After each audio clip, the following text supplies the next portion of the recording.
Hello, I'm Dr. Jayashree Jayakrishnan, a lactation expert from Dr. Mehta Hospital. So பொதுவான இருக்கிற சந்தேகம், caesarean ஆயிடுச்சு, குழந்தைக்கு தாய்ப்பால் வருமா? சிசேரியன் ஆன பிறகு எந்த ஆகாரமும் இல்லை, அம்மா 24 hours வந்து ஐவி லைனில் தான் இருக்காங்க, அதுக்கப்புறம் நீர் ஆகாரம் தான் போகுது, ஹாஸ்பிட்டல் ஆகாரம் சத்தா இல்லை, அந்த அளவுக்கு நான்வெஜ் சாப்பிட முடியல, வெஜ்ஜு தான் சாப்பிட்றாங்க, ஸோ அதனால பால் வராது. இது பொதுவாக எல்லாருக்கும் இருக்கிற சந்தேகம். ஆக்சுவலாக குழந்தை பிறந்து அந்த நச்சுக்கொடி பிளாசண்டா வெளில எடுத்த உடனே எல்லாருக்குமே தாய்ப்பால் சுரக்கும். ஆனால் பிறந்ததுல இருந்து குழந்தைக்கு வந்து பால் கொடுத்துட்டு இருக்கிறத வச்சு தான் பால் ஊறதோட தன்மையும் படிப்படியாக ஏறும்.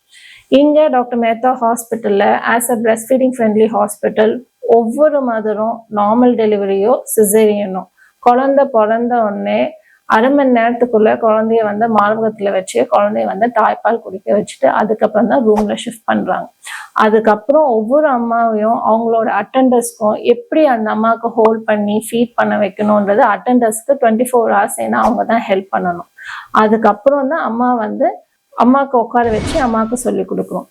ஸோ இந்த constant support from the husband, அப்புறம் அவங்க அம்மா மாமியார் எல்லாரும் துணை இருந்தாங்கன்னா அது any mode of delivery 6 months கிடையாது, 2 years 3 years கூட பிரெஸ்ட் ஃபீட் பண்ணலாம். So don't get confuse with the mode of delivery. That doesn't have any role in breast feeding experience. Thank you.